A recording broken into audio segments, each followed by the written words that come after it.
All right, good. Is anyone in farming or agriculture?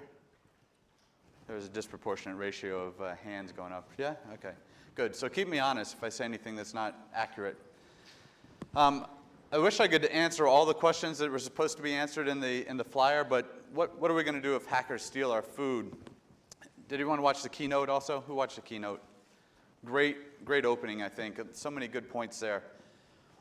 One of the things I'm not going to do today is give you any 0 days. Okay, he did say they might come up, but it's not coming up in this one. This is going to be more fun, more thought-provoking. I'm not going to have many answers on what to do here, but I am going to just talk about a couple things that I'm seeing in the world today as it relates to cyber and agricultural and food and some of the things going on in big events over the course of the past few months, if nothing else. I'm a retired FBI agent. Anyone from the government in here that's willing to admit it? Most of the people working in the government out here aren't willing to admit it. Spent just over 20 years doing everything from chasing terrorists around the world to working in a cyber spot, and retired out of the Atlanta office, which had a couple fairly significant events recently. Some of you may have heard of a little pipeline that had some ransomware. There was also a credit monitoring system that had a little bit of issues with the Chinese, suspected. One of the city governments got hit by the Iranians. We had a few things, again, suspected. We had a few things go on. So retired from the FBI after 20 years. I spent about 10 years on our SWAT teams. So a very technical background that I took into law enforcement, and now I'm at FTI Consulting, where we do a myriad of consulting like all the consulting firms do, but in the cybersecurity space specifically. And after years and years of looking at very specific attributions pieces, I spent a couple years at NSA up at Fort Meade for our fellow NSAers here. Thanks for what you do. Spent a few years over in London with our UK counterparts, MI5 and MI6, sitting with the intelligence shops there and the law enforcement side, and really took that piece of what I've learned internationally and domestically and looking at this sort of threat spectrum. Thought that I used to be able to give scary speeches until I started working with, we have a food and agricultural guy at FTI that's a world leader in food and agricultural threats. Who knew that was a thing? Did anyone know that was a thing? I didn't know that was a thing. I just thought you show up at Chick-fil-A, your Chick-fil-A is ready, food's ready, and you drive away. The reality is, and what I'm going to talk about is just some of the threats that we're seeing, really for the thought-provoking, try and get a couple questions, answers out of here, really give you something to think about for, like in the previous speech, there's things that you just might be simple, that we could fix things. And as we've seen, for anyone have babies who went through the baby formula crisis recently, it really can affect us in a way that a lot of people don't think about on a day-to-day basis. So not meant to scare anyone, but really meant to, we'll address one big problem at the end. I don't want to give away too much, but we'll address one big problem at the end. So this came out recently, right? A real shooting war could come from a cyber breach. Anyone surprised to hear that? I've been in the industry for a long time. I started out in the early 90s. Not a lot has changed. It's keeping it back to the simple, right? And for years, especially in the Bureau, what's going to be the next cyber threat? What's next? Anyone know what the next cyber threat is? If you do, let's go into business together. I'll quit my current company and go in business with you, because I think we'd all be billionaires if we knew what the next cyber threat is. But we don't. And we're still having those conversations back into keep it simple. How many people are very confident that all of their backups work and all of their users have good passwords? I mean, it can't get more simple. We don't have to start thinking about the next thing yet, because we still can't get stuff that should have been fixed in the 80s right yet.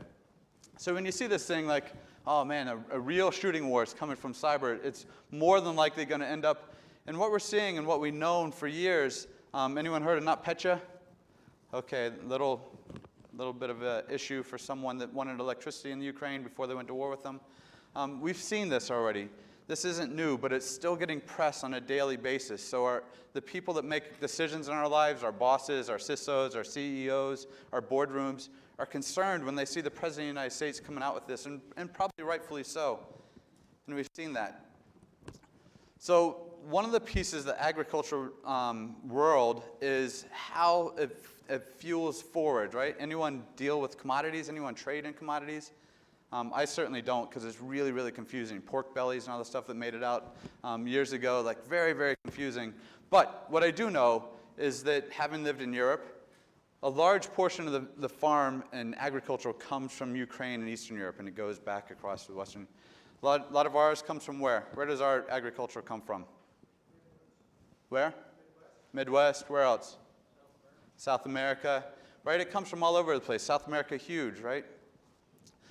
What happens, and I'll give you some slides from the USDA in just a minute, though, the Ukraine controls a lot of pieces of that agriculture piece for the rest of Europe. And so I know for me anyways, a lot of us wouldn't have been tracking, we know that Russia invaded Ukraine, and we know that there was some talks about it, and there were some very specific talks back at the end of July about keep bombing us. Can you just open up our ports? And for me, I'm like, man, that's a little bit odd. Like, go ahead, can you just open up our ports so we can get our grain out?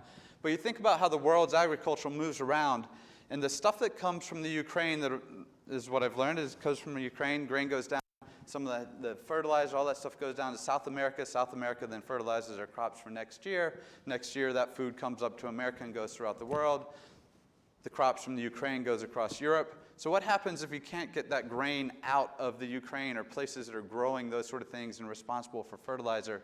You have lots of issues down the road. And so this was fairly eye-opening, or it should be. I'll play the video real quick. This is also one of the things from the previous speaker, what to do in your presentations. Putting videos in a presentation is much aligned with doing a live cyber demonstration in a presentation. Frowned upon, but I'll try it anyways. And it's not that much if it doesn't really actually happen. If anyone could translate, please do. But this is significant. They said, all right, Russians said, we're going to open up your grain, we're going to open up the ports. And as soon as that started happening, they bombed it. Fairly big deal, and the Russians know this as well, because what do the Russians have that we all have? We have a lot of mouths that have to be fed, so they know about food. You know who else has a lot of mouths to feed that could be an adversary in our world, in the cyber world? The China. Oh, thank you. Look at that. That was in unison. That was almost like we prepared for this. The Chinese, and we'll go through a couple slides about that as well. This is from the USDA. So you look at this, which is a trusted source for me. You look at some of these numbers. Ukraine's one of the world's top agricultural producers. Did anyone know that before?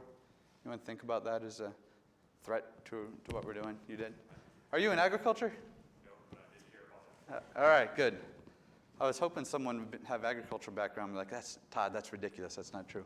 But you look at these numbers from the USDA, employment for about 15% of the population, 55% of the land is arable. I mean, this is a lot. This is a big deal for a country that's dealing with threats like NotPetya and Russia, right? So we get back to the cyber piece, and I'll keep drawing that back in over and over again. If you look at some of the stuff we're seeing going on in the world also with the inflationary pressure, and these slides are from our FTI guy. His name's Rich Kottmeyer. Again, you give a cyber presentation, you could scare the pants off someone. He gives his presentation on very specific numbers related to inflationary agriculture and food, and you're like, oh my God, I better start stockpiling. Is anyone a prepper that wants to admit to that? I'll invite you to one of his presentations. You'll start prepping. Peanut butter, you'll buy 55-gallon drums of peanut butter. It lasts forever. But you look at some of these threats that are on here, right? Fertilizer, back to the fertilizer piece. While we think about the wheat and the food that's there right now, we have to look at how it affects things downstream, and how many years is that going to cause some sort of inflationary pressure on food products that we're seeing in the grocery stores today. And how is that affected by any sort of cyber threat that could come in directly to farmers, grain ports, as we just saw, systems that the farmers are using. How does that affect what we're seeing on our cyber? And why does that matter if we're cyber people? Why are you talking to me about farming stuff? Well, that cyber risk, it's a risk to our food systems. Because the normal farmer, does anyone have family that's in farming? The normal farmer is not just, Jimmy the farmer down the street that's going to get on his tractor. These are very complex, complicated systems now. I was going to put one up about milk. Does anyone drink milk? I'd put it up, but it would scare you. You wouldn't want to drink milk anymore. And some of the conspiracy theorist side of this is that as we're looking at these farming systems, if I can manipulate one thing, and I'll cover JBS just because it's obligatory when you're talking about food and cyber, But if I could manipulate one check and balance, like, all right, so when all these things go through some of these farming supply pieces, and you get further up into the middleware, there's checks and balances to make sure your fruits and meats and everything are good. They're not rancid, there's no poison in them. What if I just checked again, changed that flag from false to true? So yep, all true, all this meat is constantly good. Keep shipping it out, ship it around the world. How long before someone figures that out? How many gastrointestinal issues do we have before then? So here's my obligatory one, JBS. We have to talk about JBS. Not only is it the ransomware piece, but you look at some of these plants that were closed around the US. So now we're dealing with food, employment, $11 million ransom. Anyone in the cyber insurance business? Like, there you go. Did you cover them? Are you willing to tell us if you covered them? Would your company want to pay out this ransom? And what would your premiums be after you pay out $11 million ransom? Like the insurance companies are in the business of making money. They're not in the business of making it easier for us, right? So this is, you figure how that happens, $11 million. These plants are closed, unemployment. And then look where else is impacted around the world, Australia and Canada and places all over the world that are impacted by something that we simply see in a very good, flashy Nora O'Donnell piece, $11 million ransom paid. But all those pieces that fall out along the lines for the food and agriculture, how much was affected because of a cyber event that affected our meat supply? Okay if you're a vegetarian, but now the rest that aren't, I mean, those are massive issues. And it's okay if you're a vegetarian unless your family is employed in any of those places that are now affected by a cyber attack and might not be getting paid. It's a waterfall effect on so many of these things. Our foreign partners are seeing this as well. This is from BBC. Cybersecurity, it's a global food supply chain at risk of hackers. And this is along the lines of some of the things that you see when ransomware like JBS and Colonial makes the big headlines. Anyone have a boss at work? Anyone's work in the business of making money? So that company that just might have lost $11 million, are people happy? Is your day going to be good? Like, great, good job. Systems weren't patched, probably didn't have backups, paid out $11 million. This just keep going. This is going to be a fun day. We see this over and over again, that this sort of headline is affecting us in ways that now it's going to affect people at their house, right? It's affecting food on your table. If it's tied to a cyber attack, it's going to make your day worse than it started out. Also obligatory, I have to put in here the FBI slides, just because I'm proud of the work that they've done in this space. They're getting better by the day. If you don't have a relationship with your local FBI office, I would highly encourage you to make that relationship in the cyber arena. Every single one of the FBI offices has a cyber task force that will want to talk to you about what you're doing, what you're seeing, and how to collaborate. So I'd highly recommend it. And as a result, you will get access to this sort of information as soon as it comes out. I didn't get paid for that. That's just free. It used to be easy. I'd say I'm here from the government. I'm here to help. What? But these are, you look back at the dates on this, September of 21, and then as soon as, recently, April 2022, you see that these sort of things are coming out. So I'm not going to poll this, but think about this with your inside voices. How happy are you with what the government gives you and provides for information? And if they're willing to put this stuff out, it's because they're seeing it, and they're seeing it at such a pace that it has to be shared. And this is specifically talking about food and agriculture in both places, and agricultural co-ops, because the business of co-ops and food is huge. It's one of the biggest contributors to our GDP is food and ag. There's food and agricultural protection centers. Anyone heard of these? People that work on this specifically not only for DoD, but for some of the food defense counterparts, normally DoD people that leave. But food protection and defense, this is from University of Minnesota. But there's people out there that are looking at how to do this specifically back to interest. Identify your interest. If you have some interest in agriculture or food and cyber, man, there's such a need for you. And hopefully we'll get that out in this presentation, that there's a need to stand up this sort of thought process and protecting what we all need on a daily basis. What about this? Again, could be fatal flaw number 2. But one more video from February, major cyber attack on its institutions. I'll leave it for a second. Кібератаки на критичну інфраструктуру і на державні органи.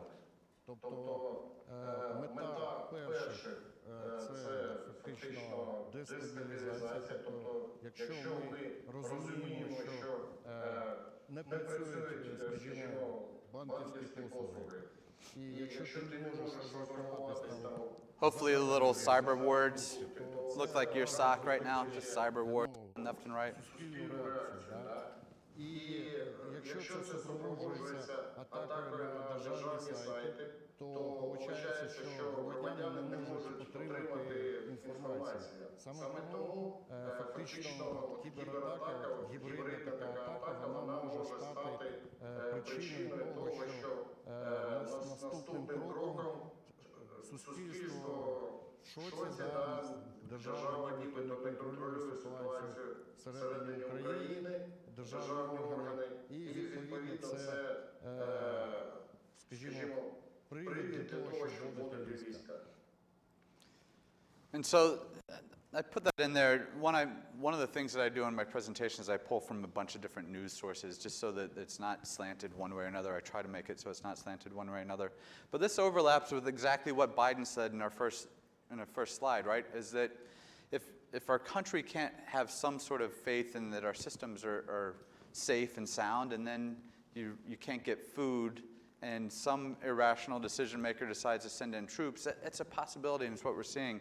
He talks about being able to pay for groceries. So imagine if a plant gets hit, there's actually very limited supply, and then you actually can't pay for it because those systems are hit too, and your financial systems are hit.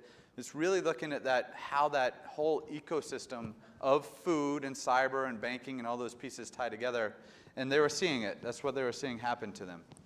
So not only are they supplying the food, which they can't get out because the ports are closed, now people can't pay for the food. And I think one of the pieces he says in there is that people are going to be afraid that the government, the state's not in control. I think we've already gone through that here in the US. And then one more, let's see if this one works. I think this one probably will not work. This one will break on me. Which is okay as well. This is one that I had a very hard time getting to work, but it's really talking about farmland being bought by the Chinese, and specifically talking about a base in North Dakota that the Chinese own hundreds of millions of hectares here in the U.S. And there's a CFIUS, Council of Foreign Investments, that is supposed to review this type of investment from foreign adversaries or foreign parties that might be a risk to our national security. In my opinion, we really have to be careful where this farmland is being bought up, because if foreign nations control our farmland, that then control our food, that tie into our banks, that tie into our ecosystem, we have some massive issues. Again, USDA tracks what each one of these countries do. You could see corn, and if that CFIUS video would have played, you'll see that they're saying that it was a corn mill. They were buying it so they could grow corn, have a corn mill in the U.S. and North Dakota. It just happens to be by one of our more secretive military bases. Pure happenstance, I'm sure. Who doesn't want farmland in North Dakota, right? Everyone does, especially the Chinese, because clearly they're lacking their corn production. I mean, they're just basically starving. Now, the reality is they do have 1 billion mouths to feed, so they have to grow corn. They have to know how to grow these things, because so many of these things are at the base of what all our food is produced on. But why are they buying stuff so close to a military base in North Dakota when look at the numbers of what they're making? This is like translating gigabytes to terabytes. There's some zeros after that, 36,000. It's a lot of land and a lot of corn they're producing, according to the USDA. Except for North Dakota corn. I'm sure that's going to be a fantastic sell in Wuhan. Come on, get your North Dakota corn. And we've seen, through the years, this is from Monsanto. If anyone's heard of Monsanto, a little tiny company here in the U.S. This is from 2019, where we've seen a suspected and proven Chinese spy that was literally stealing the agricultural data for tractors, like how to make those move around. Who would have thought, like, would anyone think that that's a threat? Like my tractor, like that tractor. If you drive around Augusta, no offense to people in this part of Georgia, we live up in Atlanta, there's tractors in yards. Like who thinks that there's going to be a Chinese spy trying to steal that? We've also seen them and caught them, and it's not in this presentation, but you could Google some of this stuff, going out to fields in Iowa looking for and stealing genetic seeds. Companies spend a lot of money in making sure that the watermelons that used to be this big are now this big, and the watermelons that used to have a lot of seeds now have no seeds, and corn is all beautiful yellow, not the nasty stuff. Companies spend a lot of money to make their stuff look like that and how to grow more. And again, the Chinese have a lot of mouths to feed. They have to, they want to feed and should feed their people. So if they could just steal this stuff, why build it and re-engineer it themselves? So as an update on this one, he was found guilty. He got 2 years and a $150,000 fine for stealing trade secrets. But I mean, who would have thought about that? Nutrient optimizer is what he was really trying to get. Has anyone tried to steal nutrient optimizer? No. Does anyone have any nutrient optimizer? And then back to ransomware. This big co-op, and again, the big numbers and the massive amount of headlines that makes it, and it depends on what your optic is. For us in this room, our optic, we're probably all going to immediately go to, oh man, ransomware. Some of us go to black matter, be like, oh man, those are Russians. Very few of us in the world that have that sort of level of background that's going to care about black matter and ransomware will then say, man, new cooperative, that's a really important business for us to be able to feed our families. That doesn't translate in our world most of the time, but I'm arguing that it probably should. We should start thinking about how all these things tie into the ecosystem. Some people are my insurance friend in the back, like, oh, that one's only $6 million. Thank goodness, saved me half of what I had to pay out. But you think about that, right? Whether or not it was a targeted attack or not, I don't know. But you think about the effect that these sort of things could have. We've seen it on New Cooperative and JBS. We know that it has an effect on our food supply. And that's before we get into anyone in crypto. We have any crypto people? Okay, good. Crypto companies, or you just have your wallet and your seed and everything on your phone? All right, awesome. Anyone want to buy Go Meat tokens? You can buy them. I did pull up the places that deal with Go Meat here in the Augusta area. They're a niche meat food deliverer,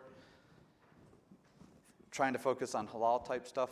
Pretty interesting. But look at they're saying put this all on the blockchain. This to use tokens. I do think, and this is a little off topic, I do think that we'll see, like we saw the gift card wave happen in the late 90s, and now everyone gives gift cards. I do think at some point there might be digital assets as far as if you want to buy something at Best Buy, you have to buy the Best Buy token, and then you can use Best Buy tokens, and then they could track everything. We'll see. But they're doing it already with food. They're doing it with our food, with our meat. So they could track the whole production to make sure things are halal. They could track the whole thing. Pretty ingenious. Pig butchering. Anyone heard of pig butchering? It's not food related. I just thought it was pretty neat and tied into the presentation. Not going to play this piece, but pig butchering. All right, your fridges. Who has a smart fridge? IoT. No one's going to admit to that. No, like my hands down. Before I saw the previous presentation, I was going to put this video in. Has anyone seen Silicon Valley? Anyone seen episodes of it? Not really the most audience-friendly language that goes on in there, but if you look at this YouTube video, you can see where they get into it over hacking each other's fridge that scans, and then they go back and forth of how to hack that fridge. But the reality is, when you look at the IT, OT threats that are out there, anyone in that world? IT, OT, manufacturing? Yeah, I mean, the threats are significant. And do you guys feel like you're getting all the funding and backing and skills and training that you need? Like everyone's up to speed? No. Okay, that's what we're seeing over and over again. If you get back to what that normal modern farming system looks like, it is IT, OT all over the place, and we'll talk about it in just a minute. But yeah, your fridge and other devices, washing machines, washers and dryers and microwaves, all these things that are connected to how you deliver your food. Drones.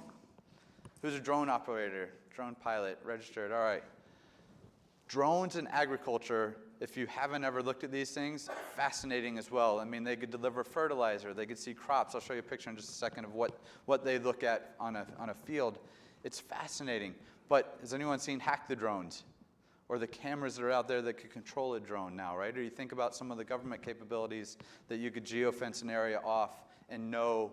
Last year I worked the World Series, and we could see if any drones were in no-fly areas and make them set down. So what if you could do that to the food? We just geofence off a farm that relies on drones, and we don't want any fertilizer to go there, so the crops die. I was a Uber driver for a while, and one of my passengers was a drone operator who was checking temperatures for people during COVID. Amazing.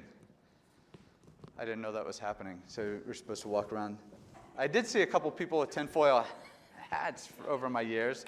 I didn't realize that was why. They knew COVID was coming before that happened. But you look at back to that IT/OT. If anyone had any of these issues that would like to talk about them, feel free to join in. We still have 15, 20 minutes. But this was a Schneider Electric piece, PLCs, and this came out, and a lot of this was very specifically related to the farming and agriculture arena. These are things that if you aren't in this world, talking about nano POCs and that sort of terminology or verbiage, this will be much like our boardroom, CISOs, CEOs, IT people, accounts payable. You will shut down immediately. You're like, all right, none of those things matter. M238, boring, shut down. Next slide, please. These things are critically important to agriculture and to our farmers right now, whether the farmers know it or not. AI. Is anyone dealing with AI? Anyone working in the AI arena? I mean, look at, this is a picture I was talking about. Look at how they're looking at fields, right? They're looking at a very specific data. It's data-driven. So if we could start hacking into that, that's another emerging threat that's out there, the risks of AIs. And there's tons of articles about this out there if you are interested in this sort of world of AI and agriculture and how that ties together. But you think about it, again, back to that corn. If I have 10 seeds of corn, can I make sure that all 10 ears of corn grow out nice and beautiful white stalk? How do I want that to look? And if it's 50% grows, then I have an issue, right? 50% of my product is bad. How can I work on this through AI and ways to improve agriculture? And now for the crux of this, as we get towards the end of the presentation, onto questions and answers, here's a major concern. Bourbon drinkers? There we go. Finally, some audience buy-in. I was going to start with this, but I didn't want to scare anyone, so I saved it towards the end. Also, as you're doing presentations, animation, don't do them. Look at that, 51% of it. Some of you knew this. Corn. All right, what if our corn goes away? Whiskey. Horrific. Potatoes, all right. That's going to change the taste of your bourbon. And now we all think this is a real important matter. Before I was like, oh, food. Great, I'll be a vegetarian. I don't need JBS. Can't be a vegetarian, I'll drink bourbon. Now we're in trouble. Bourbon. All right, I heard a couple of you say alternatives. All right, good. What about beer? They got hacked too. Look at this. Months they had issues. Good point. Taken. Yep. Yeah. All the microbrews are just fine. All the IPAs. You guys are okay still for now.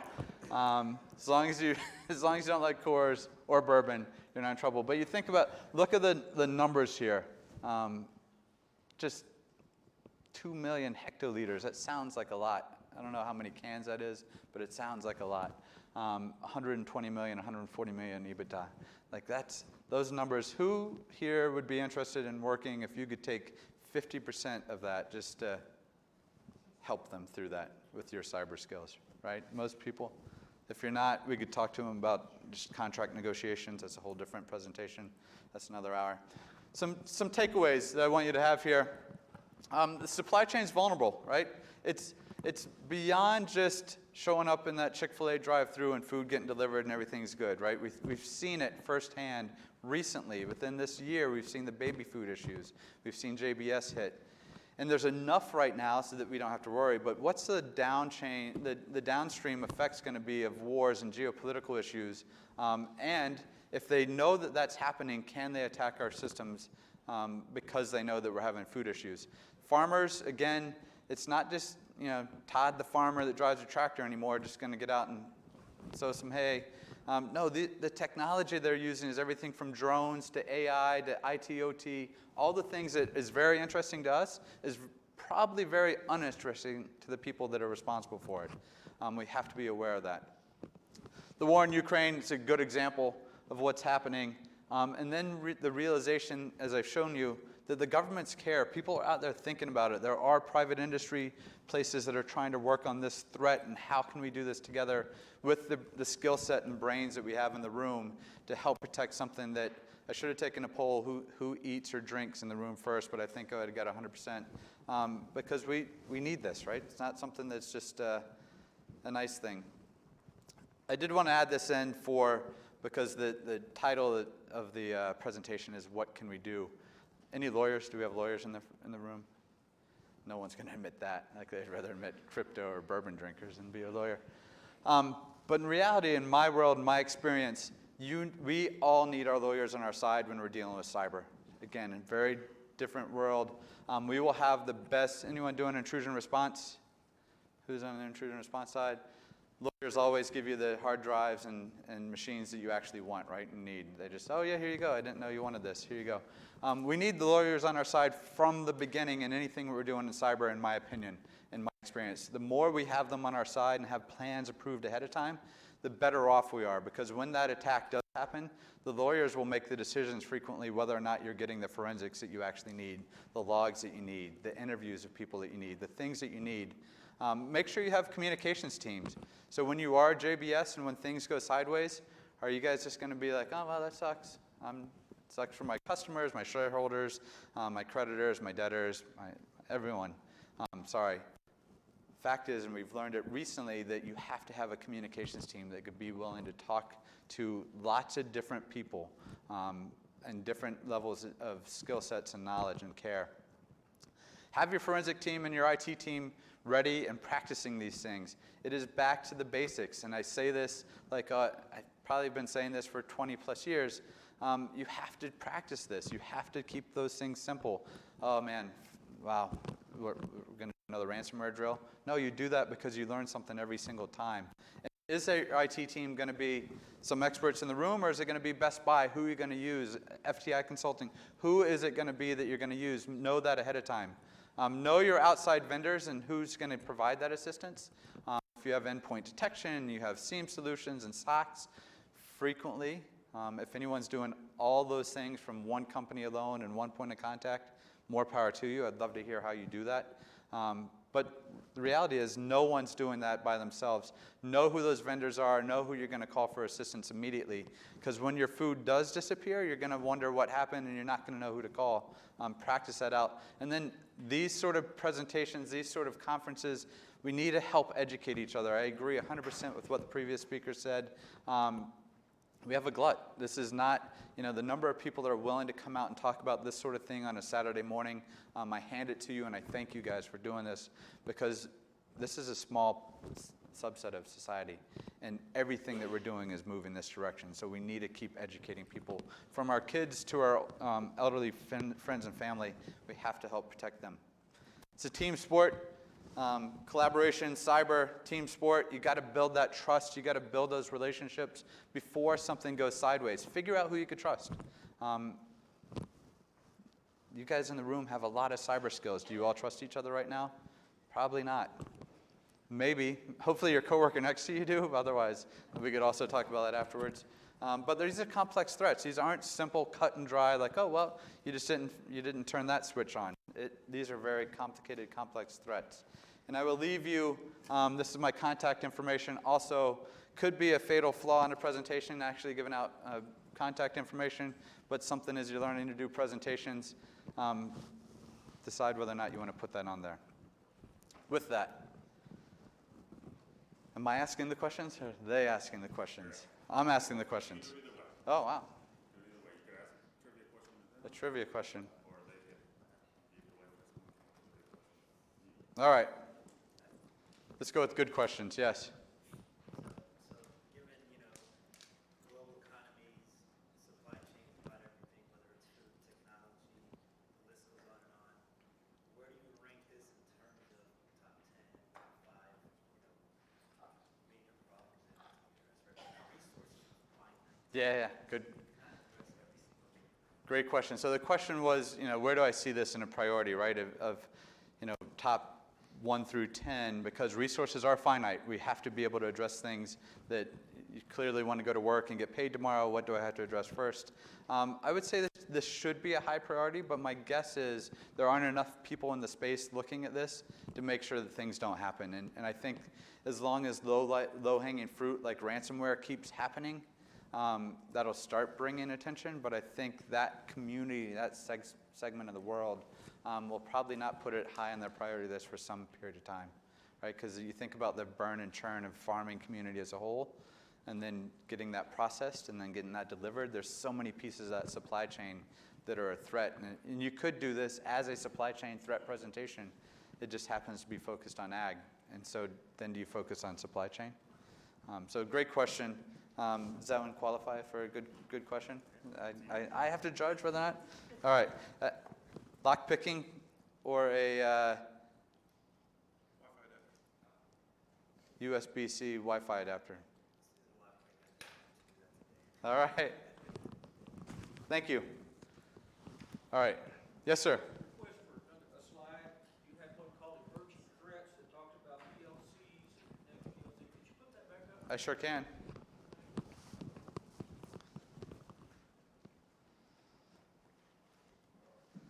I'll try and go past this bourbon one real quick. Don't want to scare anyone. There you go. This is from CISA. It's on their website. Right down here. And it was related to APT 20. All right. Any other questions?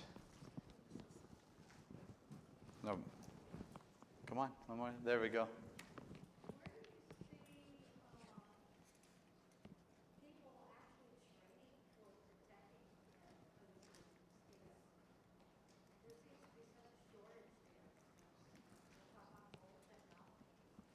Yeah. The question is, where do I see people training to protect IT/OT systems, right? I am grid certified, and I'm not paid by them or anything, but by SANS. I thought their training class was great. It's so hard to train in unless you get a little PLC box to play with. Not that this is PLC, I'm just holding it up because this is the size of some of the trainers. But those are fun, but not if you don't like it, right? You see this sort of thing, and you're like, oof, man, that's a lot of numbers and letters that don't make sense. And so it's hard to practice it. It's hard to train it. That's a good question. Is anyone else seeing a place that IT/OT training is happening that's good? No? International Society of Automation, they pulled the standard, the 62443 standards, and they got some pretty good training on it. And they also, more importantly, they are not, they're not specifically a cyber organization, they're an industrial automation organization, so they also provide just automation training for your industry, automation industry technicians and engineers, which is where you're going to actually get your expertise on doing it. It's a different world and you have to dig into it. Yeah, great point, right? It's a different world. Would you like a USB-C?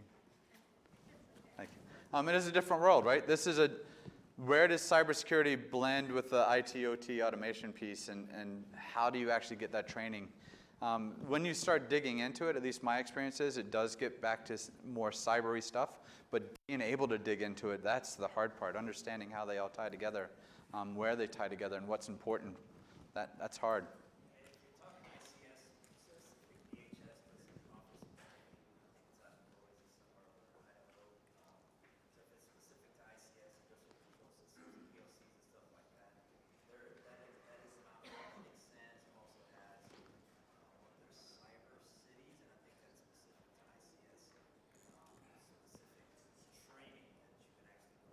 Yeah, yeah. So SANS and DHS, and interestingly enough, one of the SANS instructors who's no longer with DHS used to lead their ICS SCADA incident response. So Mark Bristow, he's very good. Yes, sir. What would you say is the threshold for involving law enforcement if you find that your client or your company has been attacked? Great question. The threshold for involving law enforcement if your client or friend or family has been hacked, I would keep it very low. If you have that relationship with whether you want it to be FBI or Secret Service or DHS or whoever your point of contact is, wherever you're at, I would keep it low. There's, at least in my experience, and I am biased, there's not a single cyber squad out there that doesn't want to hear what you have to say.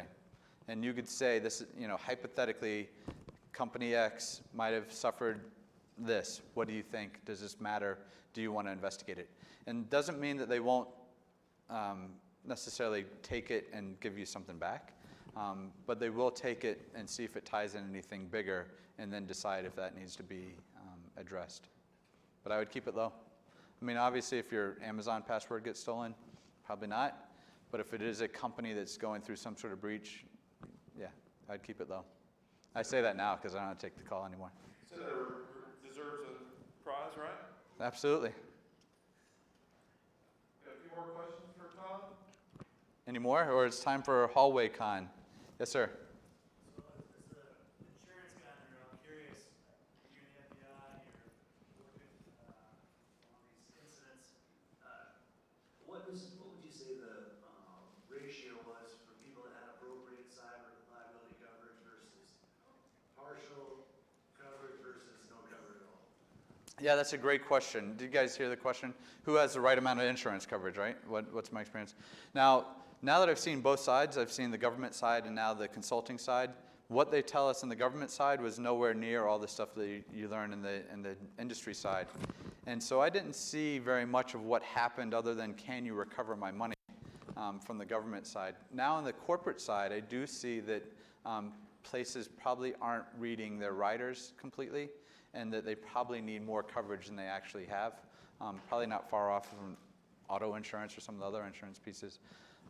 But I do see that I feel like the insurance world is working better at making sure that the premiums and payouts are being communicated more from my experience. What's yours?